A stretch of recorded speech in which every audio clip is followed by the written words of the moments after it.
अस्सलाम वालेकुम वरहमतुल्लाहि वबरकातुहू। नाज़रीन इकराम, बहुत शुक्रिया।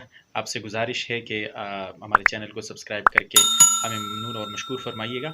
मैं आज गुफ्तगू कर रहा हूँ ये जो पर्दे का मजाक उड़ा रहे वज़ीर आज़म इमरान ख़ान साहब ने पर्दे के बारे में जो बात की, बेहयाई और फ़हाशी के मुतालिक उन्होंने बात की कि ये सबसे जो बड़ी इसकी वजह है इन रेप केसेस की, और इनकी सबसे जो बड़ी वजह है वो है बेहयाई और फ़हाशी और छोटे कपड़े औरतों का पहनना। क्योंकि जब औरत छोटे कपड़े पहन के मर्द के सामने आती है तो वो फिर आउट ऑफ कंट्रोल हो जाता है। तो इस्लामी तालीमात से तो ये लिबरल्स इसका मजाक उड़ा रहे हैं, उन लिबरल्स को तो इस्लामी तालीमात से कोई सरोकार नहीं, और वो इन दलीलों को मानते भी नहीं हैं। वो मिसाल इस तरह है कि हम दुकान को ताले लगाते हैं, और ताले लगाने के बाद भी अगर वो दुकान टूट जाता है तो क्या हम ताले लगाना छोड़ देते हैं? नहीं, हम फिर भी ताले लगाते हैं, क्योंकि ताले लगाने से दुकान ज़्यादा महफूज होती है बजाय उसको खुला छोड़ने की।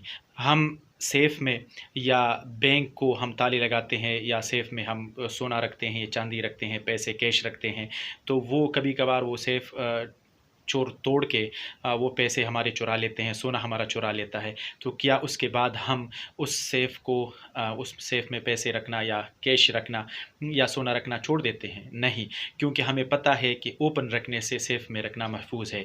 तो इसी तरह औरत हो, वो पर्दे में ज़्यादा महफूज है बनिस्बत के बेपर्दा होकर। यानी बेपर्दगी में या छोटे कपड़े पहनकर जब वो मर्द के सामने आती है, वो इतनी महफूज नहीं होती जितनी वो पर्दे में महफूज होती है। तो ये तो वो लिबरल्स हैं, लिबरल्स का क्या ही कहने।